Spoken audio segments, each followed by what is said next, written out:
Are you looking to become a better real estate investor? Then hang on, because you're about to experience another episode of the world's most popular real estate podcast, the BiggerPockets Podcast. But before we get to this week's show, I wanted to invite you to become part of our community, BiggerPockets.com, the real estate investing social network. The membership is free, and you'll instantly gain access to networking opportunities, educational content, investor tools, and more. Sign up now and get a free copy of our book, The Ultimate Beginner's Guide to Real Estate Investing, read by hundreds of thousands of budding entrepreneurs. Just click this link right here, or just head to BiggerPockets.com. With that, let's get to the show. This is the BiggerPockets Podcast, show 83. You're listening to BiggerPockets Radio, simplifying real estate for investors large and small. If you're here looking to learn about real estate investing without all the hype, you're in the right place.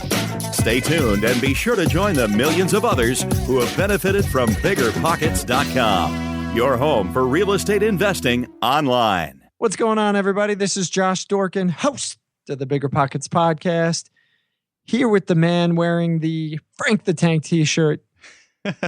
It's Brandon Turner. What's up, Brandon? Hey, Josh. Not much. How you doing? I'm doing okay. That's my favorite shirt. I love that shirt. It's my favorite, Frank. Yeah, when you wear that thing, it makes me happy. It's like every other day. Yeah, pretty much. That's the benefit of working at home. You know why I'm happy? I'm happy because you're not here in the office with me stinking it up. Good. Yeah, I stink up my own office. Thanks. There you go. There you go. How are things? Things are good. I just went to a meetup of investors that organized kind of from BiggerPockets up in Seattle last week, and that was amazing. And I got another one in New York next week I'm going to. So, nice. I love those meetups where, BiggerPockets members get together and talk and hang out and share and stuff. So if you're not a part of that, people, make sure you set up your keyword alerts at BiggerPockets.com/alerts and get a part of that because it's amazing. So and they would set up an alert for like their local area. Yeah, like New York or Seattle or whatever. And then you know when those things are happening. So do it. Awesome.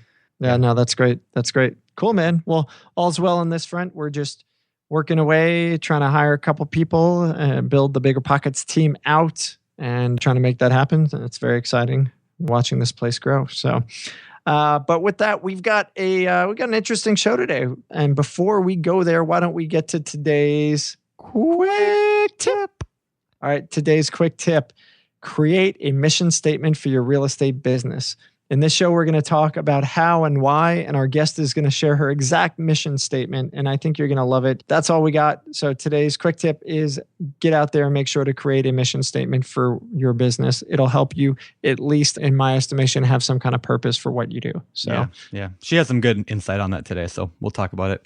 Today's pro benefit of the week is a reminder to jump into the marketplace. I know we've said this before, but if you are a pro and you are not using the marketplace, you're missing out. So it could be funding, deals, partners, whatever it is you need, go post an ad for it this week and just see if you get any bites. So if you're not a pro, you can become one if you go to BiggerPockets.com/getpro, GETPRO, and make sure you check out Josh and my video there. It's kind of cool.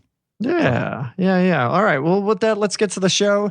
Today, we've got Marcia Maynard. So Marsha and her husband, Jim Fisher, own 15 residential rental units, a mixture of houses and duplexes. And I believe there's a fourplex or an eightplex in there in Vancouver.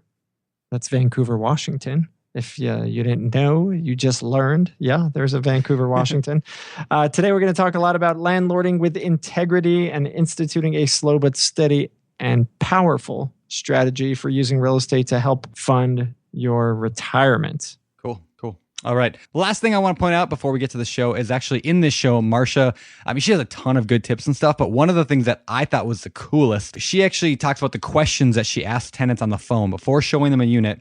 She goes through a list of questions and she talks about that in the show. And then after the show, she said, well, yeah, Brandon, do you want me just to send you those questions? I'm like, sure. And then Josh was like, hey, can we put them on the show notes? So anyway, if you're listening to the show and you want to download those, head over to BiggerPockets.com/show83. There'll be a link there to download the exact questions that Marsha walks her potential tenants through. So I think you're going to love that. It'll come in pretty handy for you in your landlording business. Yeah. And you'll learn a lot more about it as you listen on. So enough of the chit chat. Why don't we get to this?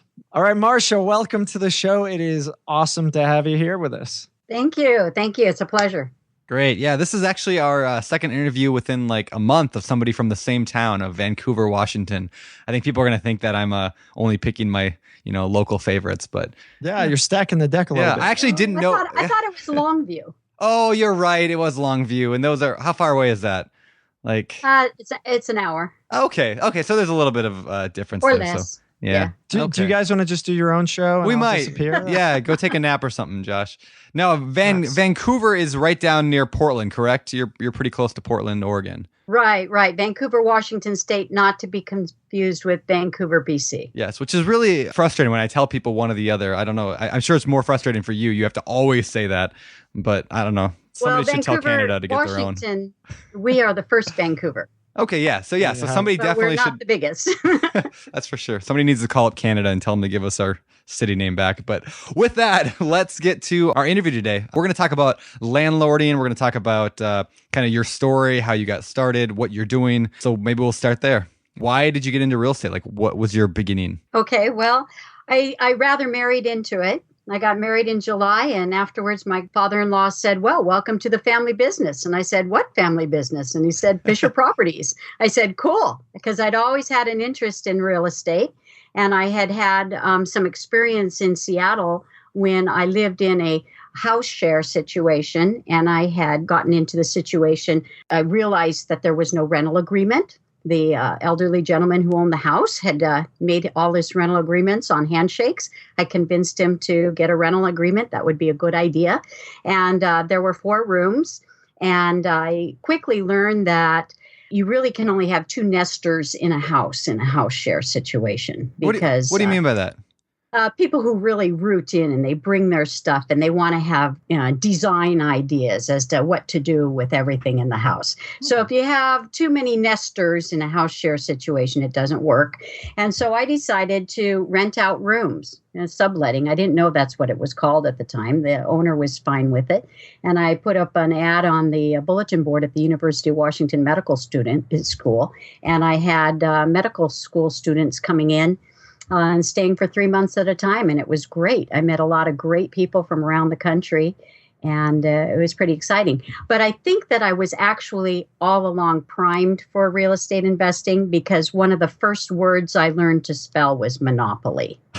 Because I went to the family game cabinet and I had just learned my letters. And there was Monopoly. And I kept saying that over and over and over again. And when I got to school, the teacher asked, do we know any words already, how to spell them? And I raised my hand and I said, Monopoly. And she was so surprised.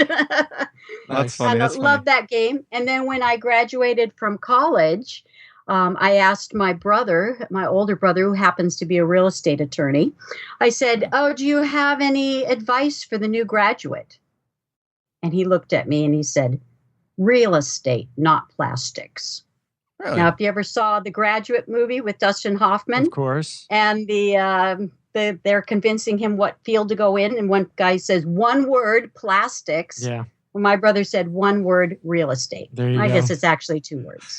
Brandon doesn't quite understand what The Graduate is. I've never seen The Graduate, It's back in the 60s. Yeah. Okay. So when was this time frame that you got into this? Like when was Seattle renting out the subletting? When was that? 8 years in Seattle, beginning in 1983. Okay. Married in 1995, and that was when I married into the business. And so I've been actively landlording with our own rental property for 19 years. Wow. So, and just a really quick kind of bit of background. How did your in-laws end up getting into the business? Or were they born into it or married into it? Or? Well, my father-in-law was a pastor at a church. And he had left the church, well, not left the church, but he had stopped doing that kind of work. And he got his real estate license, and he tried realting for a little while, didn't like it. And so he got a job at the city's assessor's office. So his job was going around assessing buildings. Nice. And he came across a duplex that he liked, that somebody said, hey, there's a good deal on it. And he decided to buy it. Then later he sold it to my husband and his brother for each put $1,000 investment in it. And Dad took the note, and that note's been paid off now, but it's been great. Well, no, I ahead. noticed really quick. I know that's the kind of thing that I think happens up in the podunk. You buy it and your sister's sister buys it and you're renting to your cousin. Is that, I mean, I'm just saying, I don't know, no, yeah, I don't know. Can you tell me, is that Brandon? Hi. I don't know what you're talking about, Josh. I'm just kidding. I'm curious though about that actually on the family thing. I mean, what are your thoughts on investing? I mean, clearly you worked close with your family. Maybe you still do. I'm not sure. But what are your thoughts on working close with family like that, having a family business? Well, it's important to get along with your family, that's for sure. And I married into a great family. And there was a lot of sweat equity. They kept talking about sweat equity, and it took me a while to wrap my head around what that meant. And I just didn't really like that idea of sweat equity. I sort of like the idea of equity itself. But we have been, quite fortunate in the years that we've owned the properties. Unfortunately, in 1996, my brother-in-law died suddenly of a heart attack. Oh. And we had been talking about getting our business into an LLC and getting it set up for things. And we had delayed doing that. And we found out that it was not good to own real estate with other people if you didn't have a really strong business structure, because then the process after death was much more difficult to go through. So we immediately got our LLCs in place, and we, just shored up and remained really strong. Now, my mother and father-in-law, they're in their 80s now, so they're not actively involved in working with the properties, and the management and running of all the real estate business comes down to my husband and I now. Hey, so I've got a question on that, and I don't mean to stoke on a tragedy, but I guess I think it might be helpful to other folks who are listening. You said that setting up a business structure is going to be more helpful. So I wonder if you could possibly share with us what are the challenges that you might face if you do a deal with somebody where somebody passes away and you don't have a business entity. What kind of challenges did you actually go through? Well, we had to do all the properties through the probate process. And one of the things that happened is my brother and sister-in-law lived in Oregon and we lived in Washington. I mean, we're sister cities. We're right here in the same community, but there are different laws that do come into play. And whether you're working in a community property state or not, that makes a difference. And then how do properties pass on at time of death? Or actually, even if it's not a time of death, if one partner wants out of the partnership, what kinds of steps must one take?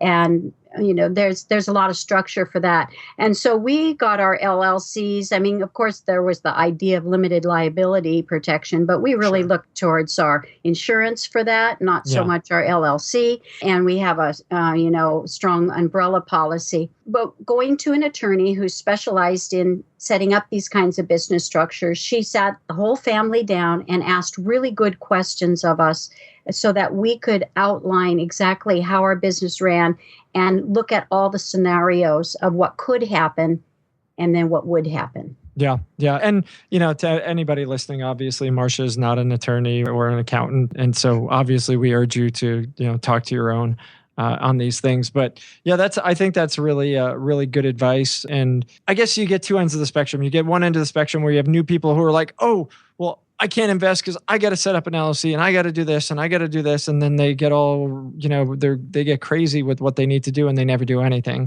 And then on the other end of the spectrum, you get people who say, well, I'm ready to go, and they're gunning and they don't think about these things. So, hopefully there's a happy medium somewhere in there where, get the ball moving. And as you do, start getting, your entities figured out and set up and, start protecting yourself. But you had mentioned an umbrella policy. I wanted to quickly hit upon that. Can you explain just, I know you're not an insurance person either, but what's an umbrella policy and why do you have one? Okay. Before you can buy an umbrella policy, you need to have other insurance policies in place. And different insurance companies, as well as different states, might call them different things. You might have a landlord policy, a rental policy, a fire policy, whatever it is on the structure itself. And oftentimes those insurance policies come with a bit of liability insurance as well. but it's usually not enough, especially if you're in this business and you have multiple holdings.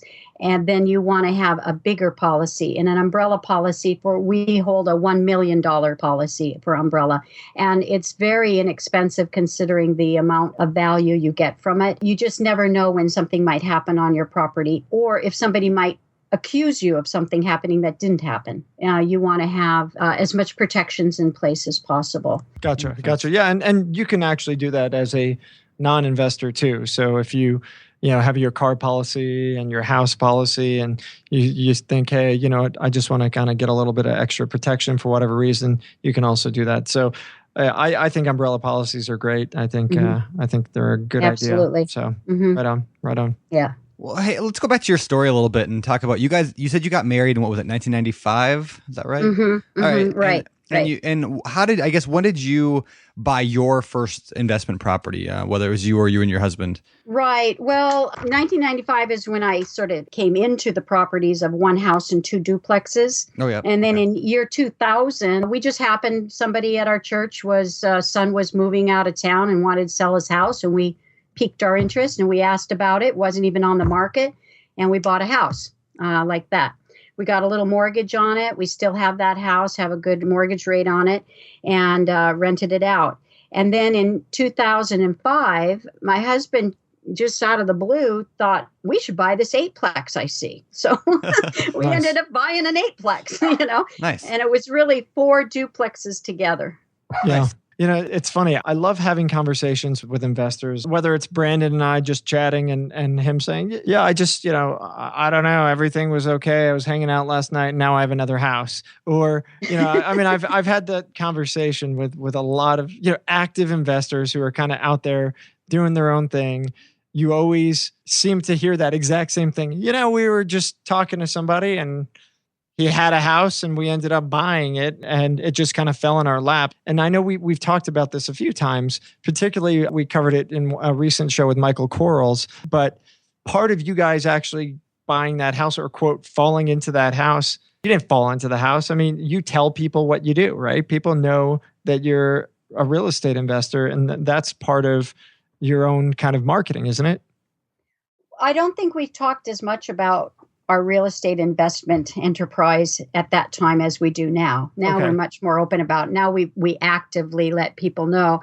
But I think the most interesting purchase we made, and it seems like we're buying a house or a duplex or an 8-plex every 5 years. That seems to be our time frame. And so we're like already looking. We're, looking for 2015, here comes another one. But in 2010, that was the most interesting purchase we made because there was a vacant house across the street from our 8-plex. And there was some homeless people hanging out on the front porch. And one had broken into one of our units at one time. And I was afraid that some squatting was going to occur. Yeah. So I got on the phone. I looked up the real estate records. I knew how to do all that by this time because I had been buying properties. But I looked up and my phone calls took me from Vancouver to the Seattle area, back to Vancouver. And finally, I was talking to an estate attorney. I was looking for the person who had control of the property just so they could put a no trespass sign on it. And he says, well, the couple who lived there both have died.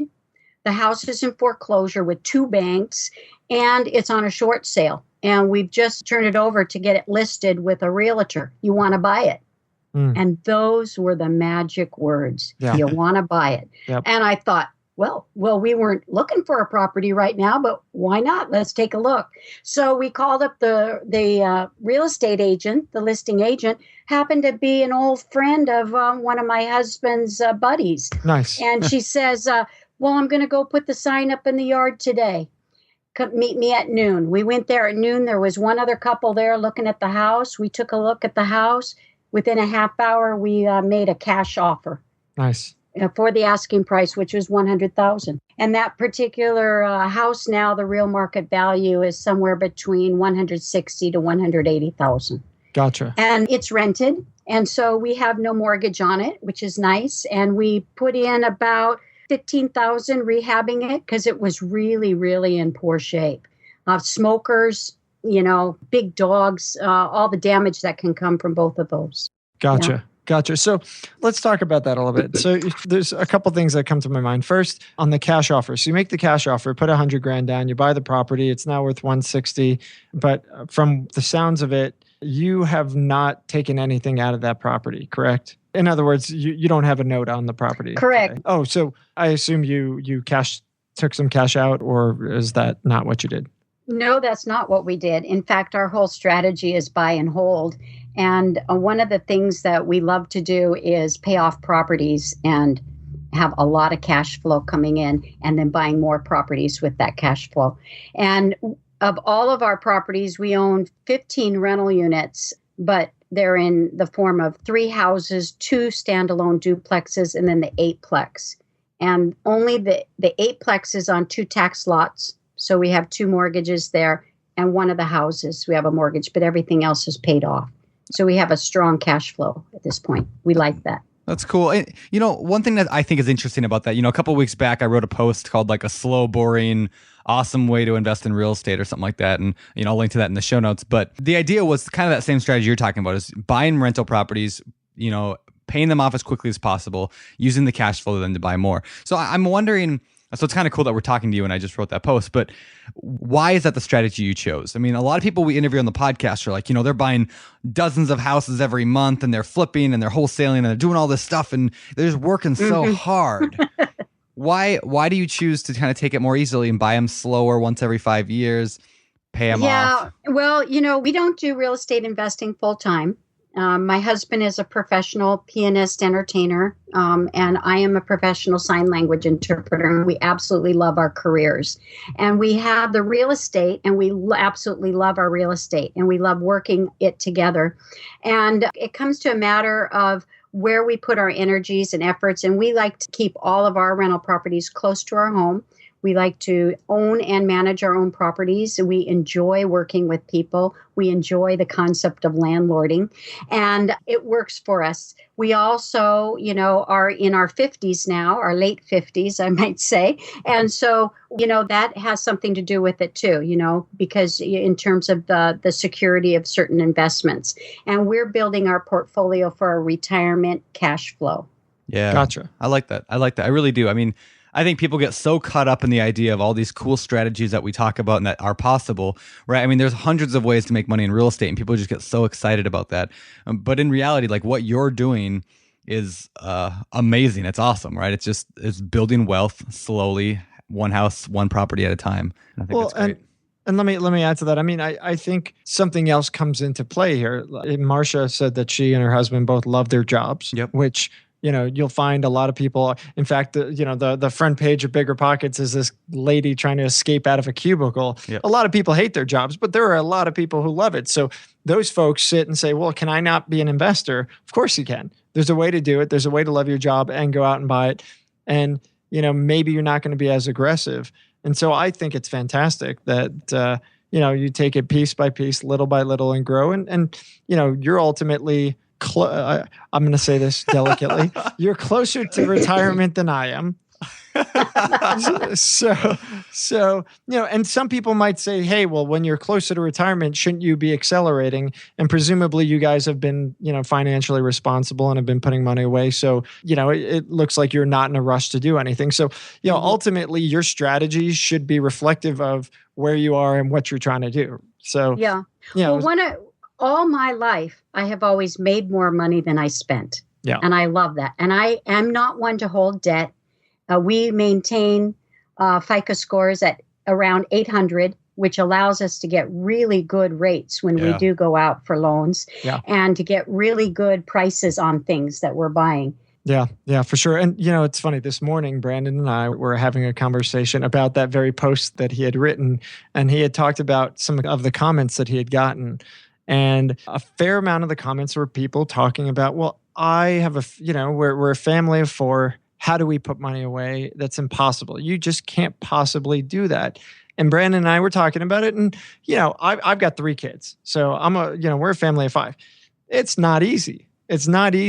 But, I think ultimately, and listen, some folks who are really making minimum wage, it would be challenging on a minimum wage job for one person. You'd probably have to do some kind of side jobs and other things. But I think, and I believe we had talked about it, it's the richest man in Babylon, right, Brandon? That Yeah, they talk about the first dollar that you make should go towards paying yourself. And paying yourself means putting money away for savings. And so I've always followed that plan myself. And, sometimes it makes for skinny months. I'm not spending money on Starbucks like Brandon.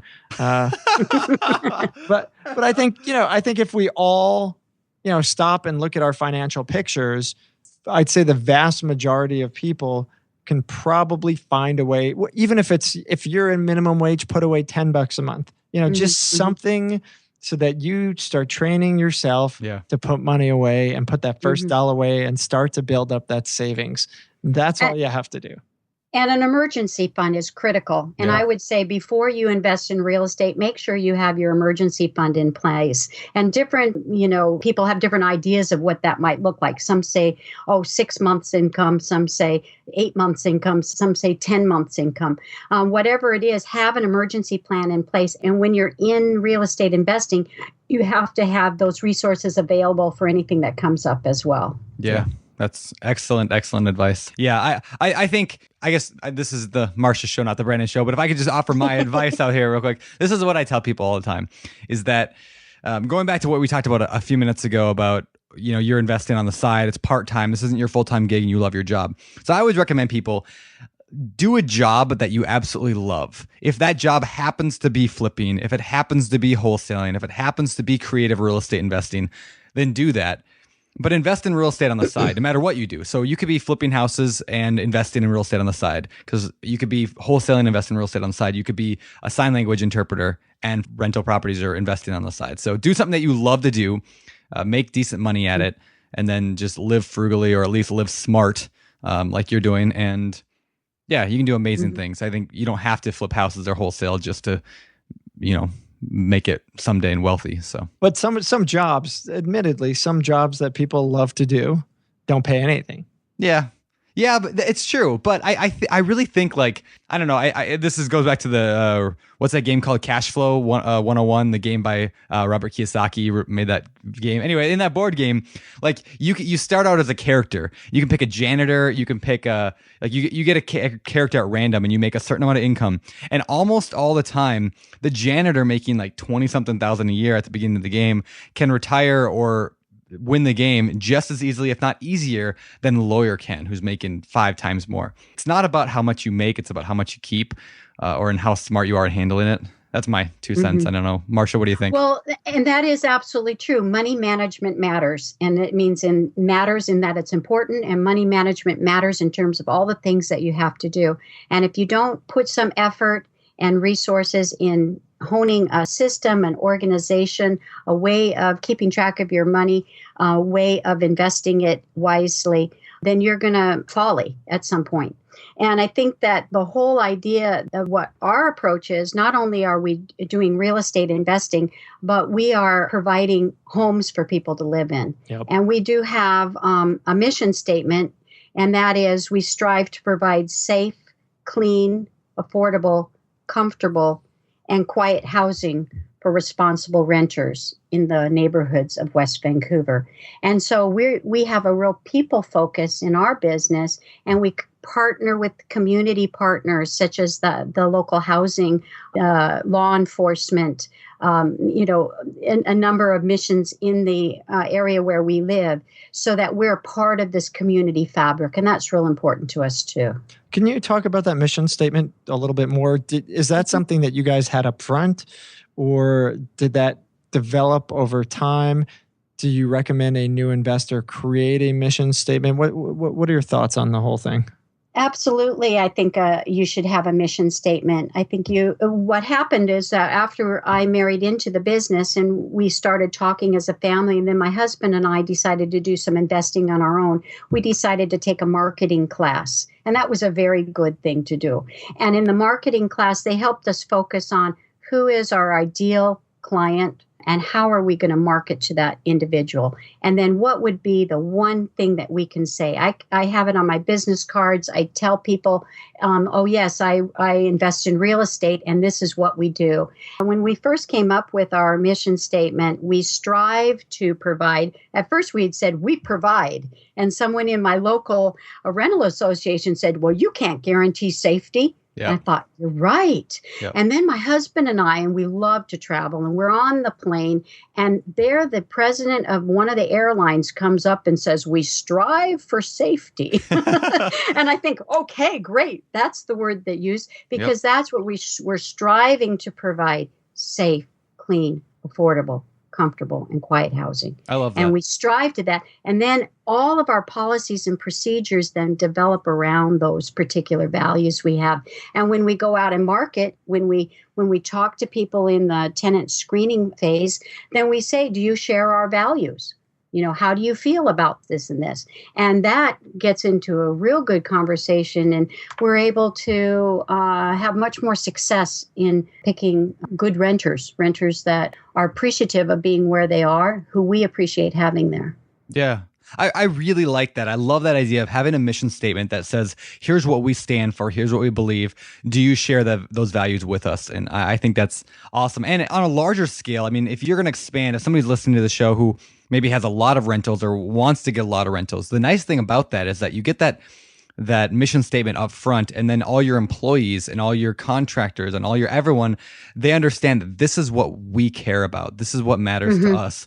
We don't care about, it's not, we strive to give cheap, low class, dirty properties because it's that's the awesome, Brandon. cheapest way to, like that's like, I've dealt with handymen in the past who that's what they believe, that we're a landlord. We want cheap, we want ugly, we want whatever's going to get us the quickest, fix for now. Wrap some duct tape around that pipe because that's going to $10 instead of $50, right? So the idea of having a mission statement that you put out there into the universe, so to speak, it lets everyone know this is what we stand for. And I think that is an amazing tip. So yeah, thank you for sharing that. That's great.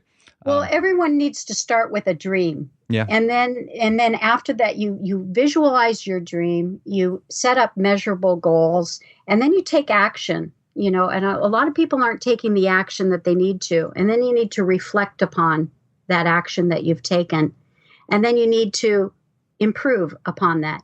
And our mission statement will change over time. If we decided to expand beyond the neighborhoods of West Vancouver, of course, then we'd have to expand our mission statement. And that might come in some time. That's cool. Hey, just to repeat what you said there, because I love that. I just want to make sure I have this right. You said, number one, you dream. And then you said you set goals. And then what was the third one? Do you remember what you said? You take action. Take action. Yeah, I love that. And then reflect. And then reflect. And then you have to have that moment of reflection. And what's key to all of this is that you have to do it with such integrity. You have to landlord with integrity. You have to be honest with yourself, and you have to be honest with those that you work with. And you need to go forward. And if something's not working, or if you don't have the resources to do something, then face that fact and then do something about it. Yeah. And then that's the moment of reality, that reality check, where then you can step forward and improve upon what you're doing. Yeah, I love that. Okay, so I'm going to write that down again. Dream, goals, action, reflection, and improve. Definitely, I love that. And I am going to put that in the show notes as well, so people make sure you check out the show notes and kind of get those 5 action steps down. I really, really like that a lot. So cool. Well, one thing you mentioned I loved also is landlording with integrity. I think we should spend a little bit of time talking about that, because landlords in our industry have a really bad name, a bad impression people have with us. So what do you mean by landlording with integrity, and how does that work? Well, this is a people business. For me, it is. People are so important, and the relationships that you establish.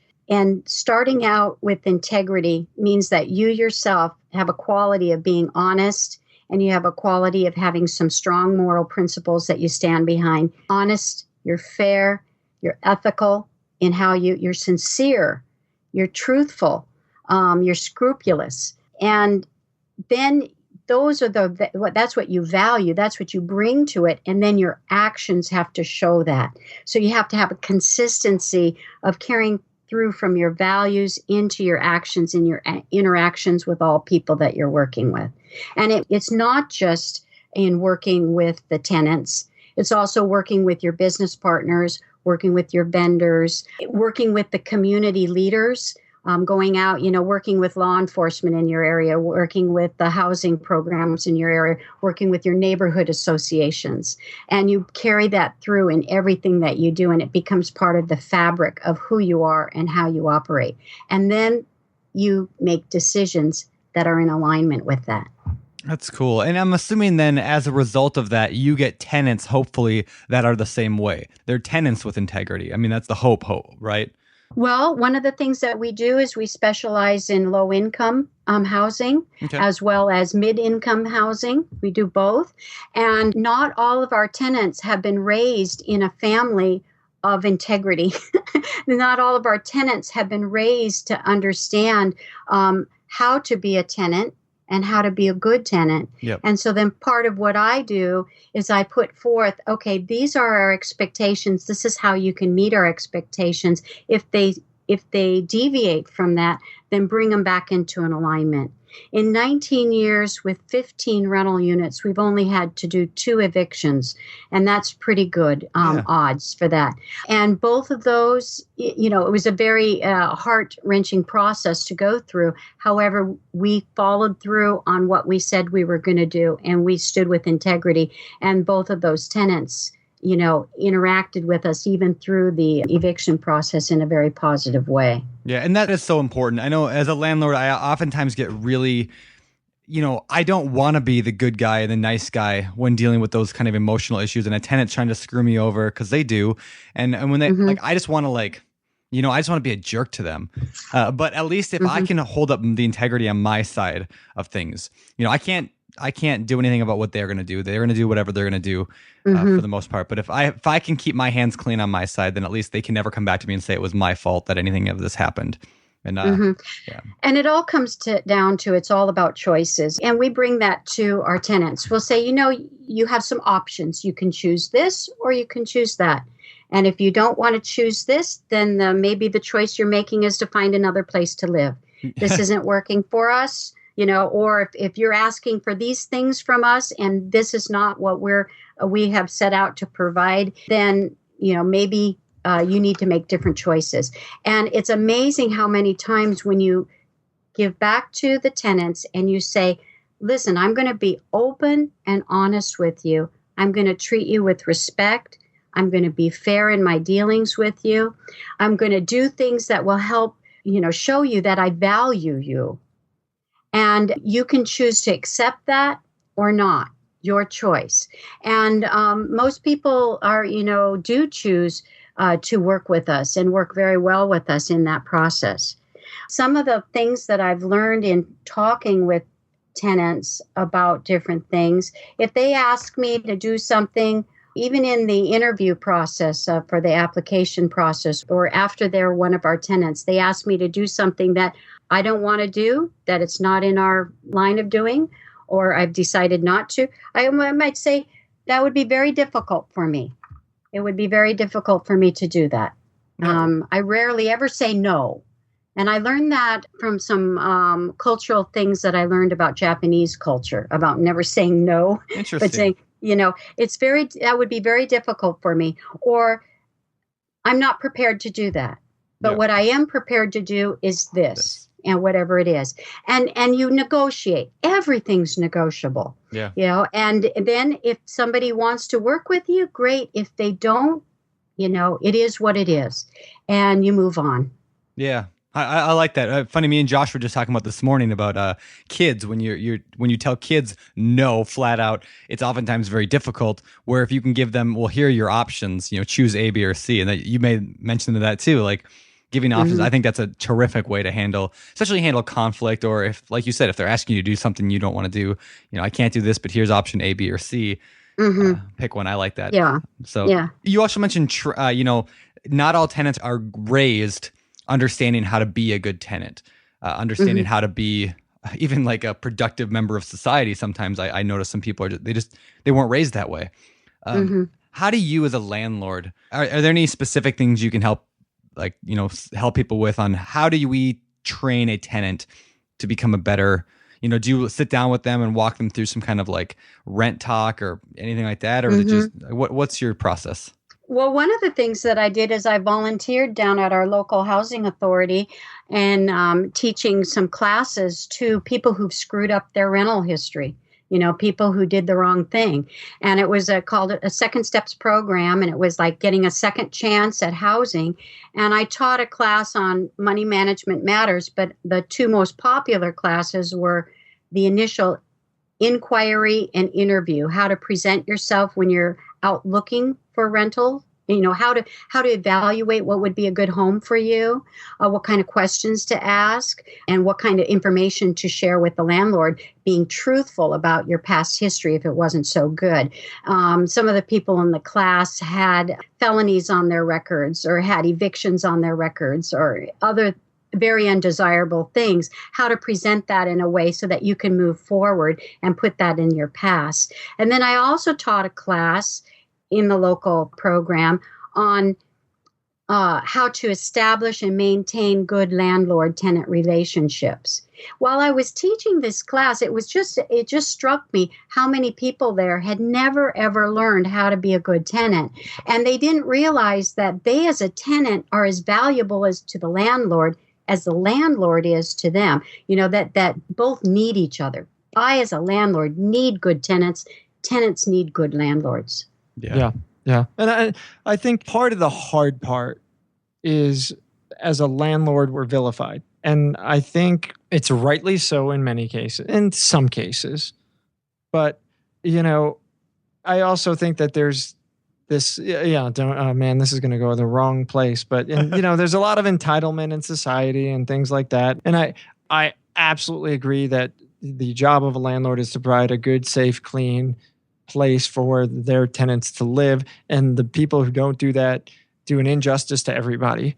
However, there's also those professional tenants and bad tenants who, you can provide them the cleanest, safest, best property to live in. And no matter what you do, no matter how much you respect them, they're not going to respect you. And, it creates just this, there's problems and it's never going to be a perfect system for anyone.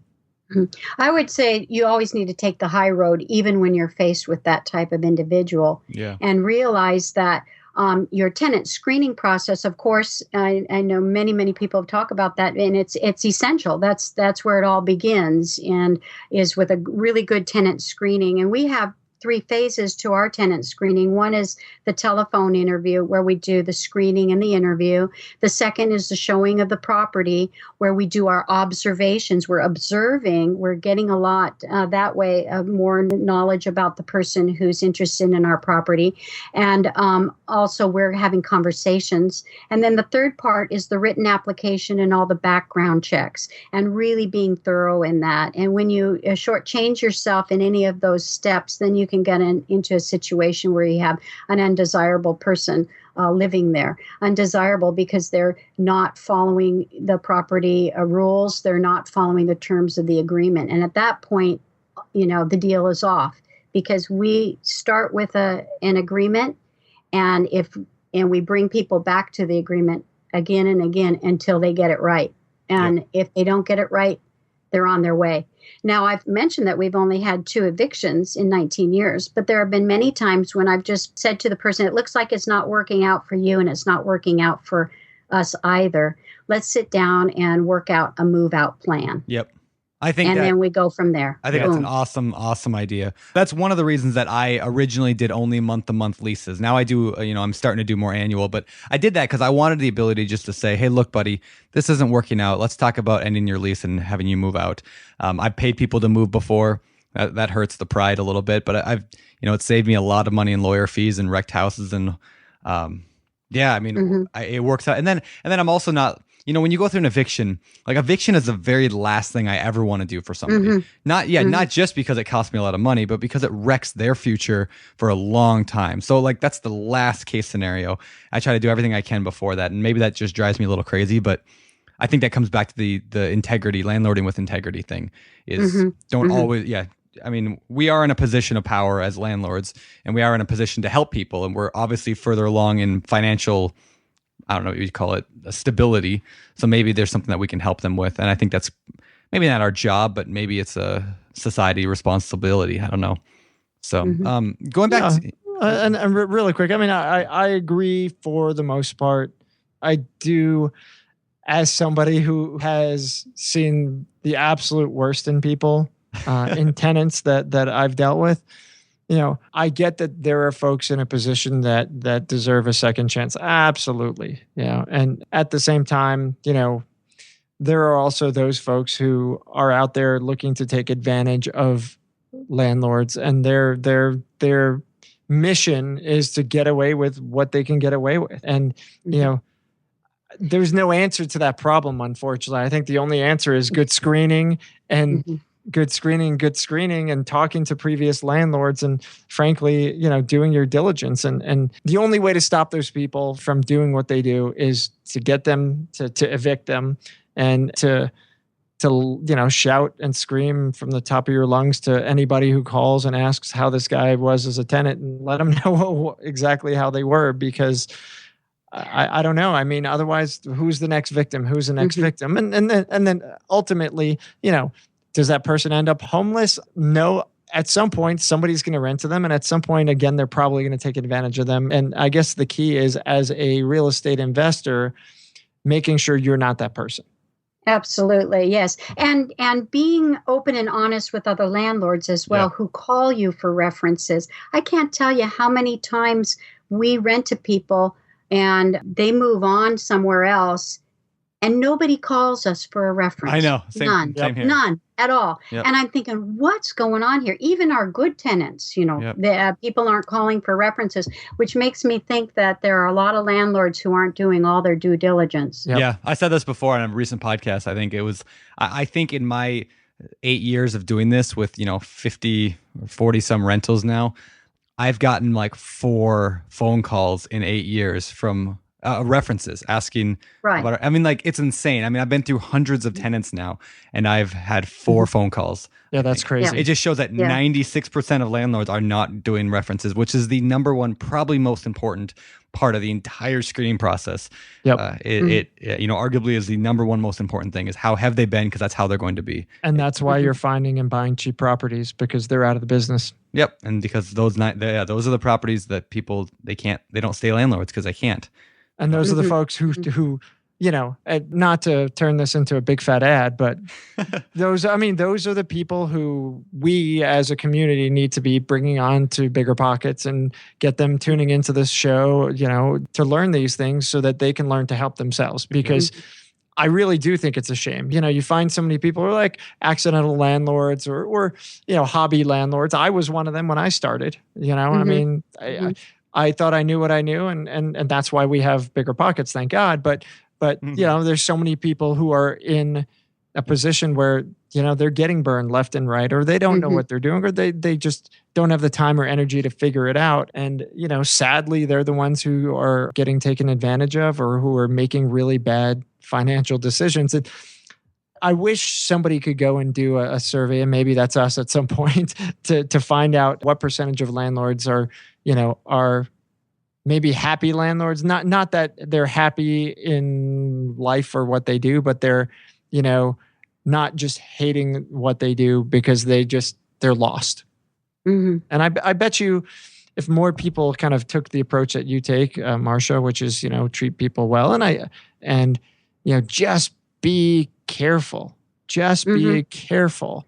Absolutely. And, in my background, I had worked 14 years in hospital management and in the risk management department and in patient relations department, as well as for 10 years for a national sporting goods company in their customer service department.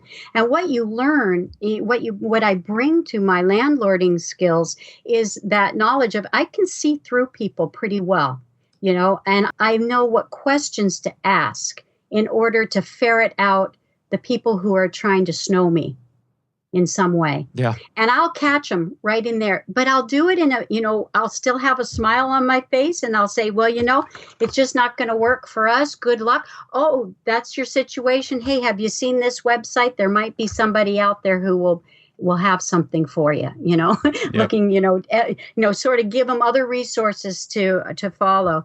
But those customer service skills are really, really important to roll out in every case. I've mentioned that before, that I'm always blown away at the lack of customer service skills at every property management, company in my town. Like, they all answer the phone, just what? Like, it's just like angry phone calls. Yeah, what do you want? How you doing? You're bothering me. Yeah. So, do you have any? How can I provide you excellent service? Do you have any good, like, maybe not good? What are some red flags that you see in those tenants? I mean, what stands out to you when a tenant calls you that you go, oh, this is going to be one of those tenants that I'm going to have to refer to someone else? What stands out to you?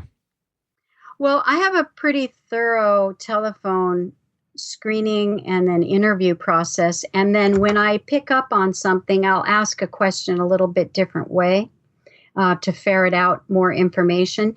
And mostly you just ask one open-ended question and you let them talk. And a lot of people will dig themselves in. It's hard to come up with, just all the different kinds of red flags that I see. If you look in a lot of real estate books, they have a lot of red flags. Yep. A lot of people on BiggerPockets talk about red flags. But what I'm looking for, are they communicating with me in a respectful manner? Are they communicating me in an honest manner? And I don't know if they're being honest or not at that point, but I do let them know that I am very good at doing my background checks. And you'd be surprised how many people just drop out right then. Yeah. Yep. And I put it out there. But, that customer service piece is even, I've had a tenant yell in my face that I was evil. I was a witch, Whoa. Oh, right. Wow. Yeah. And you just let it roll and you be flexible and you say, yeah, I had to call the police because I was concerned for the health and well-being of your children. Wow. Yep. And I'm the witch, right? And I'm the witch. And then when the police arrived and they went after her, her children were in endangerment, and so you put it all into perspective and you say, you know what, I care about you. I care about your children. And the reason that I do the things that I do is for us to have, a safe situation here as much as can be.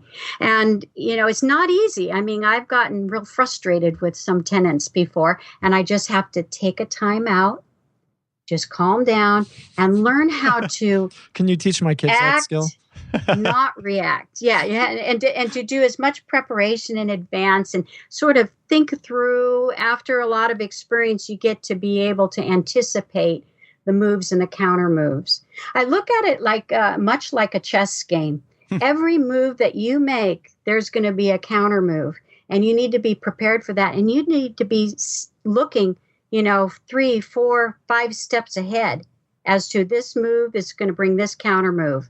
And understanding human nature, understanding tenant mentality, and even in working with people who get public entitlements, and I don't really like that word entitlement. I use they get public benefits of some sort.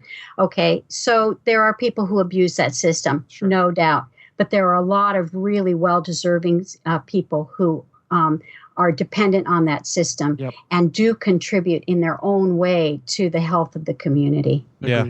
Agree. Hey, I'm wondering, I know we got to, slowly start to wrap this up, but I'm wondering, going back to what you talked about, you have the 3-step process, basically, that you have a phone interview, you have the in-person observation, and then you have the actual, application, background checks, all that kind of thing.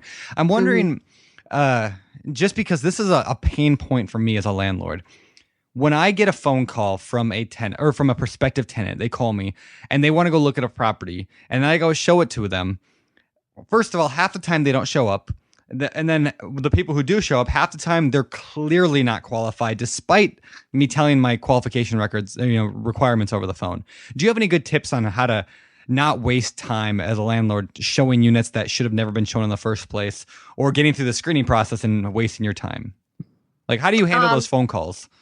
Well, my 5-minute screening usually eliminates a lot of people. But first off, I put up on my online ads as much information I can about our rental criteria, but I don't have it all. but I do have that rental criteria available at the showing in its full, form.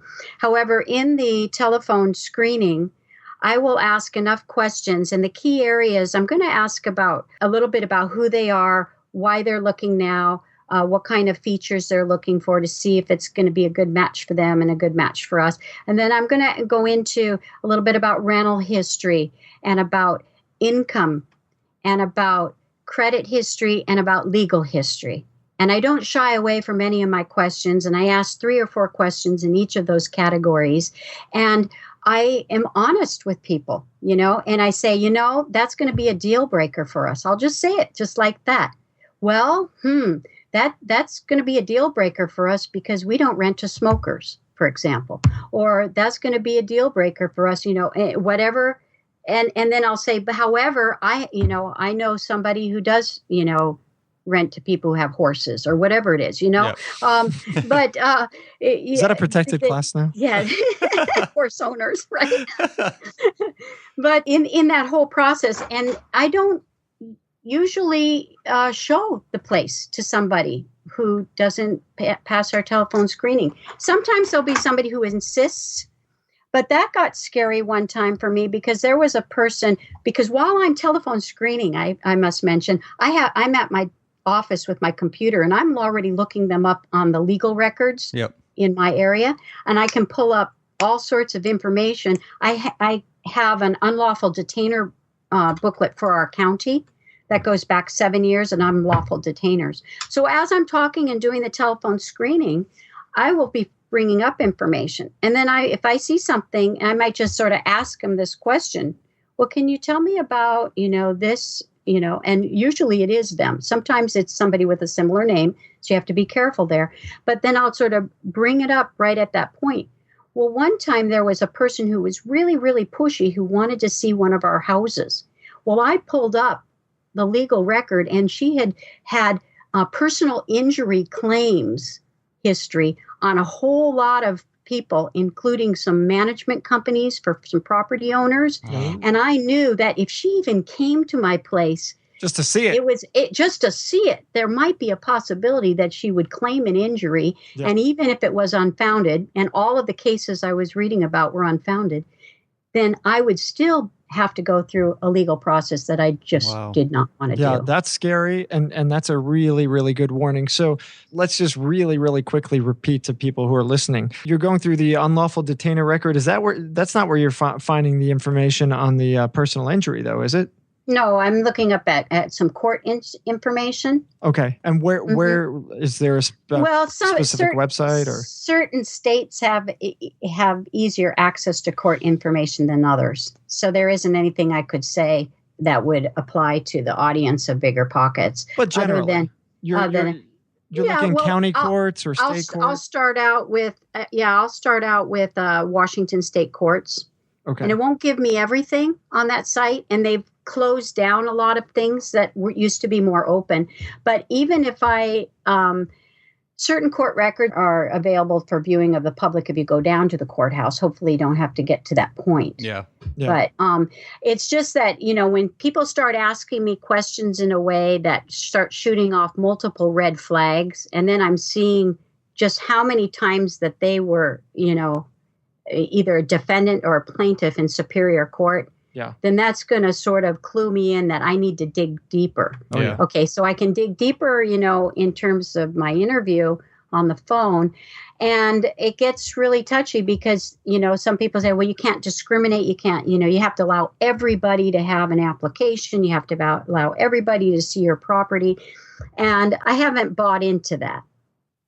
Everybody has a right to seek out housing, and then I have a right to say, well, this is my minimum criteria to rent. And if you share something with me that off the bat shows that you're not going to meet our minimum criteria, I don't have to get out of my office and go down and show you my place. Yeah, makes sense. And as long as you're just following all not discriminating against protected classes and anything else, then you have a right to screen how you see fit as long as it's within the law. And I don't see an issue doing what you do whatsoever. In fact, I think it's probably a smart and safe way to go. And if there's any lawyers out there who Well, would the care to key is- prove that that's not true, I'm sure we'd all love to hear it. But The key is to ask the same questions of every single right. person who inquires. Yep. I think, I think you hit it really well. I mean, I'm going to have my wife and my, the lady who answers all our phone calls both listen to this interview, just because I want, like, they do the majority of the answering the phones, and I know we waste a lot of time with tenants that we should never show properties to. So I like your idea of spending a lot more time digging in on the initial phone call.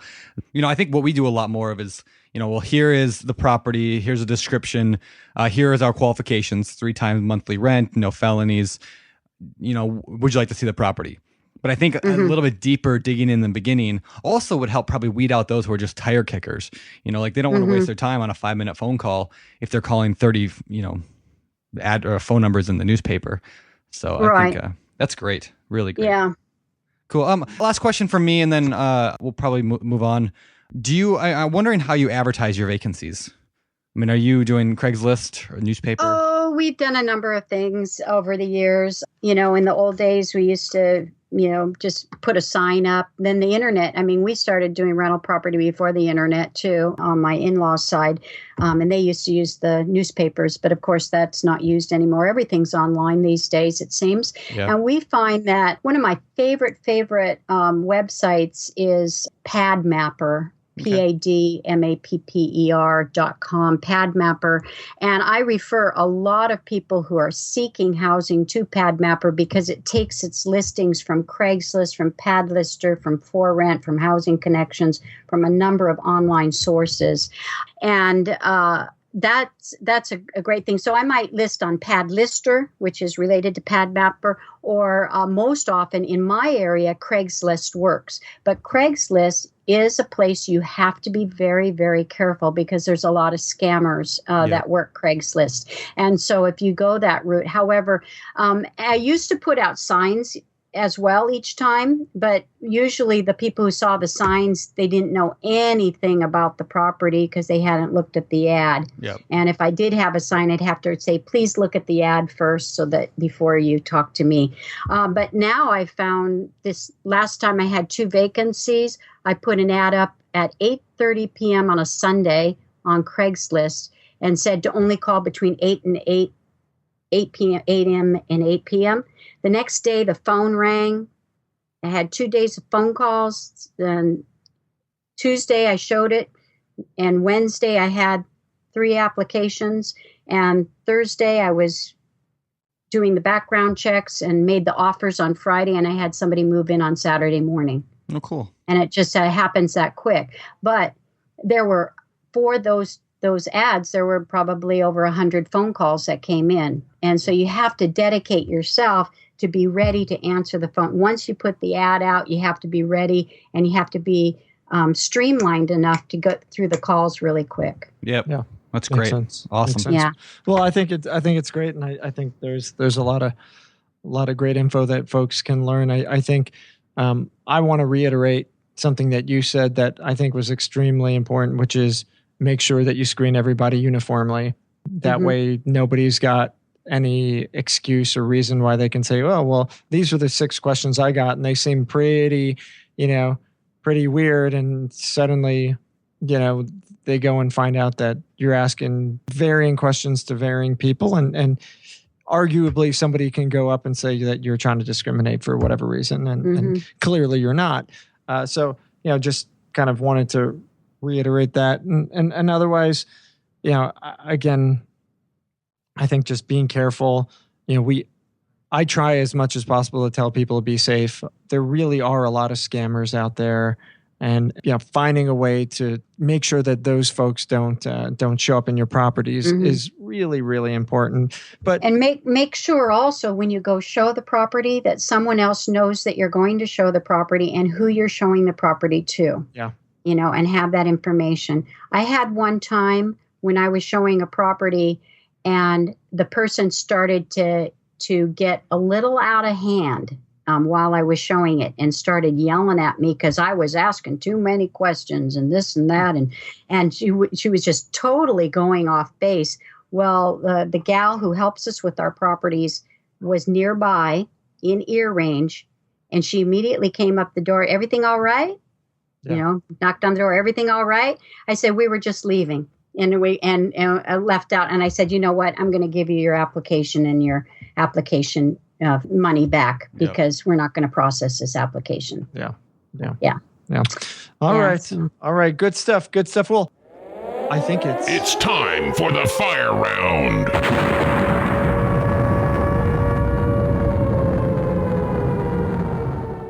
All right, the fire round. These questions all come from the BiggerPockets forum, so I'm going to fire them at you, see what you say. Number one, somebody calls you from out of state and wants to pay the full lease in advance. Are you comfortable with that? And what would you do? 2 words, Pacific Heights. Absolutely no. Really? Funny thing, I've never actually seen Pacific Heights, even though everyone tells me I need to. But is that what happens on there? Well, he pays way in advance, and Is he like a druggie? So somebody calls from out of state. Okay, let me back up. Come on, tell us the story. We're too young.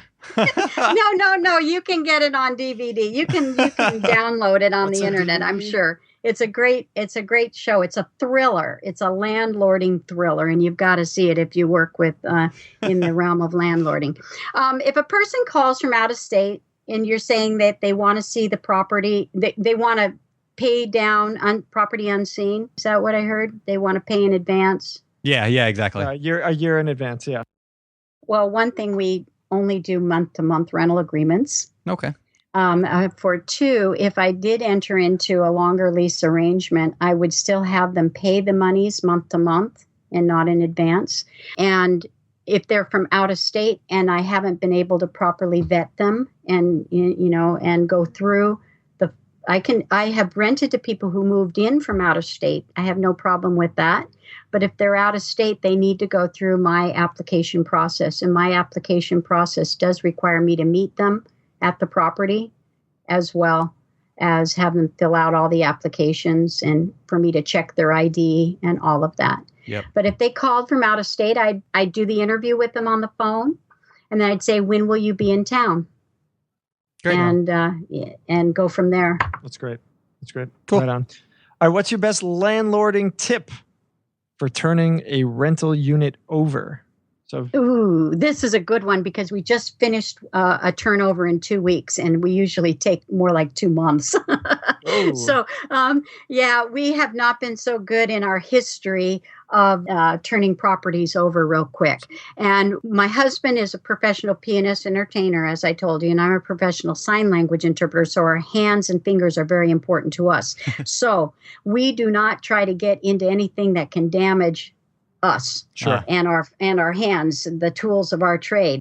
And so the best tip is to get a really good team in place and bring them in, and to have a process. You have to have a process of, you trash out, and then you do certain things in a certain order.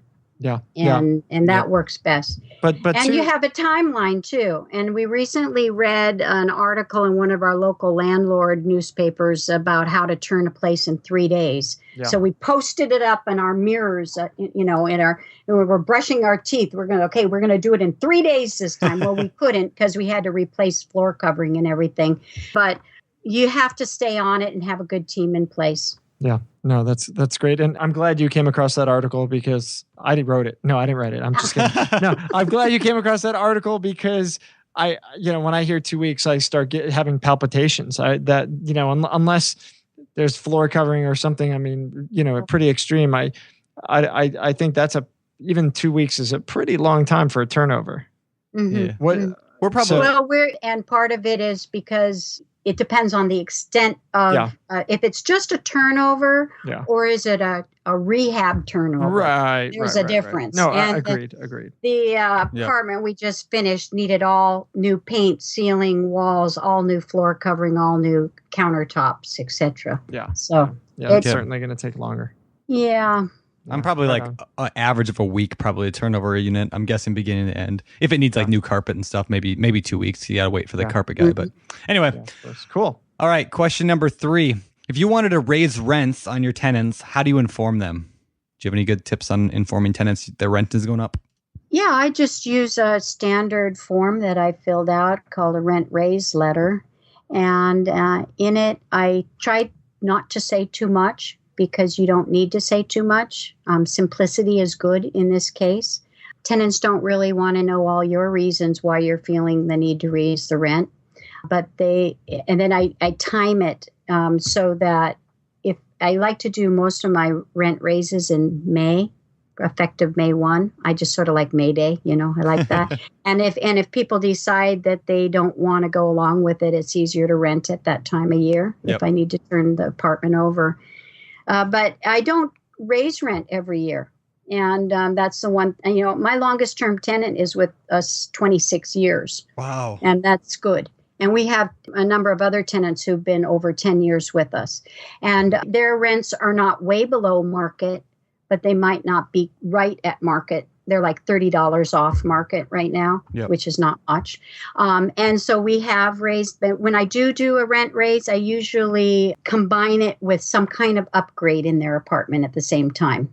Something that I've already been thinking about doing. And I do that upgrade and then I do the rent raise. And for some reason, the tenant seems to equate, well, I am getting something better, and it makes sense that I have to pay more now. So yeah, cool. Right on. All right.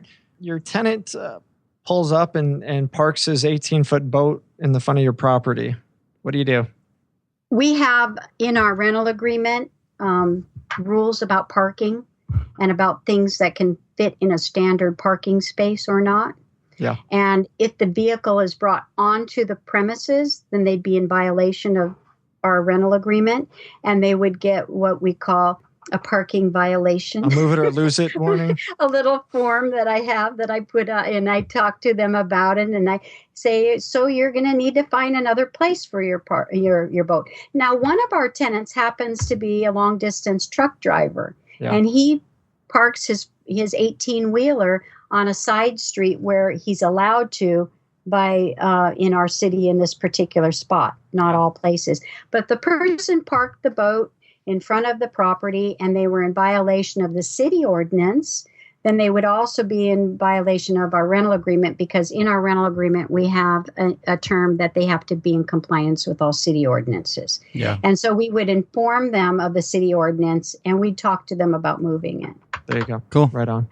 All right, good deal. Well, let's wrap this thing up and get to our favorite section of the show, which we affectionately call the Famous Four. All right, the Famous Four. These questions we ask everyone, and I know you listen to our show, so you know what's coming up. First question we have for you. What is your favorite real estate book? Landlording by Lee Robinson. And its subtitle is A Handy Manual for Scrupulous Landlords and Landladies Who Do It Themselves. That was the very first book I ever had. It's had many editions, and it is the tried and true one that I go back to more often than any other. Cool. Gotcha. I have not read that one yet, so I'll check it out. And there's another book that I found in the library that I liked. It's called The Landlord's Handbook.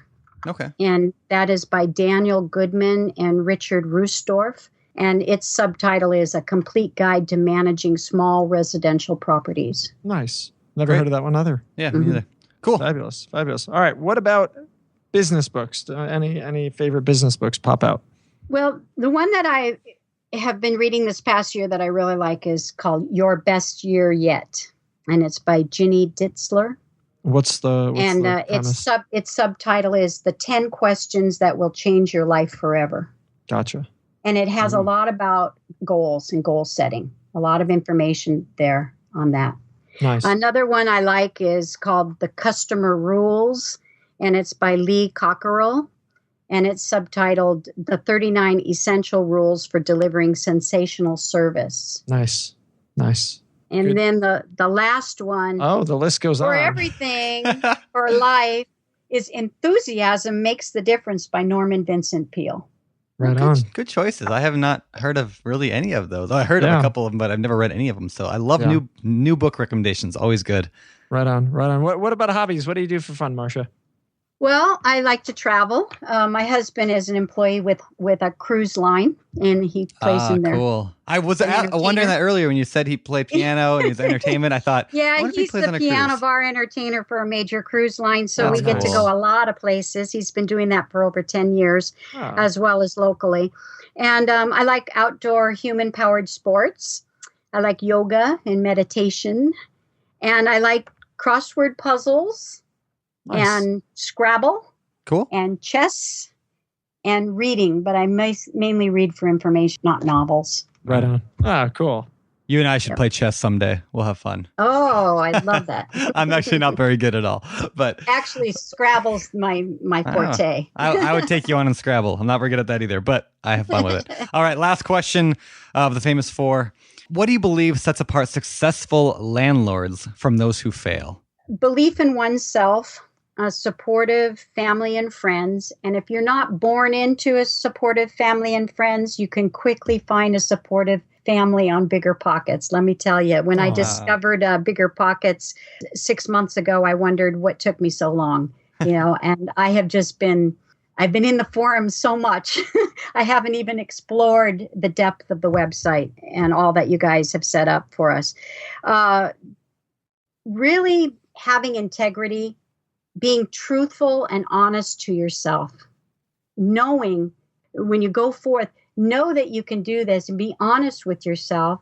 And if you're lacking something, go seek out what you're lacking because the information's out there. I like that.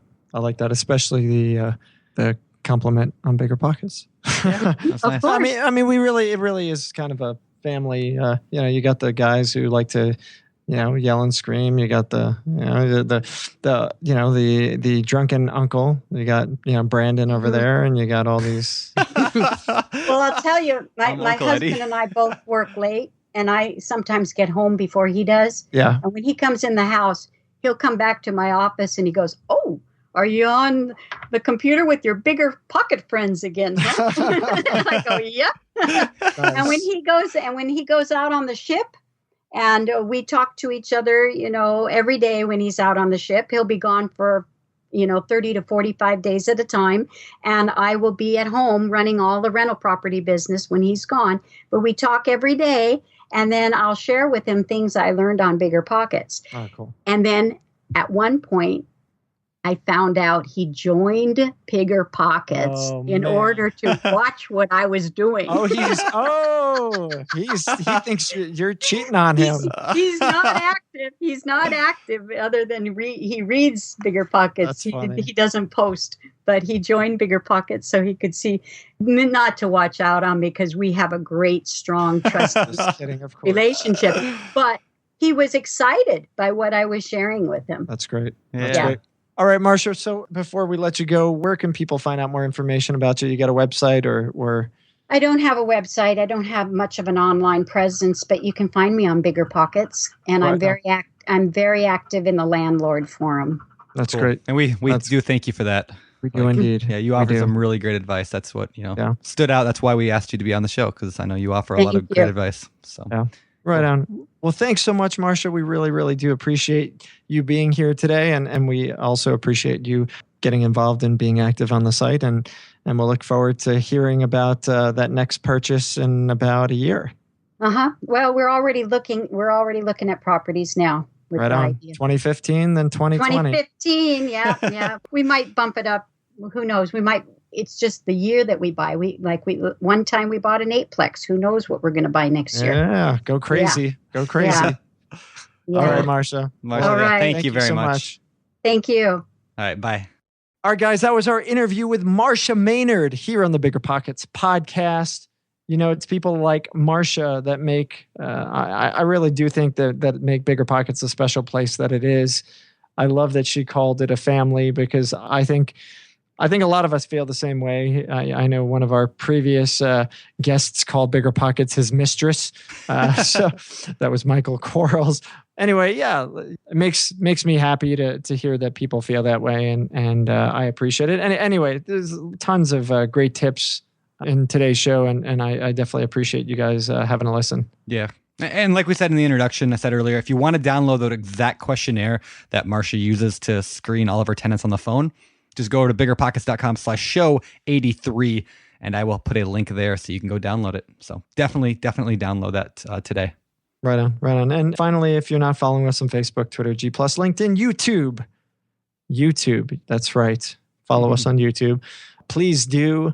Also, if you have not yet left us a rating on iTunes, we would really, really, really love it if you did that. We've got tens of thousands of listeners for each of our shows, and we're still under 1,000 reviews on iTunes for the podcast. Would definitely love to get that crunk up a little bit. So again, if you have not yet done so, please do. Finally, and most importantly, if you walk away and do anything after listening to the show, please jump in, get active on BiggerPockets. Don't be the black sheep of our family who sits on the outside. Yes, I'm talking to you. Yeah. Feel guilty? Yeah, you should, because you're not doing anything. Black sheep. No. Listen, make an effort. Join the conversation. Start networking, learning, growing your business. Engage. And it's not going to happen overnight, but by getting involved, you'll certainly reap the benefits. So, don't just sit there with an empty profile. Have a profile that's filled out, that's full of cool conversation with people. Yep. That's it. Let's get out of here. This was episode 83 of the BiggerPockets podcast, and I am your host, signing off. You're listening to BiggerPockets Radio, simplifying real estate for investors large and small. If you're here looking to learn about real estate investing without all the hype, you're in the right place. Be sure to join the millions of others who have benefited from BiggerPockets.com, your home for real estate investing online.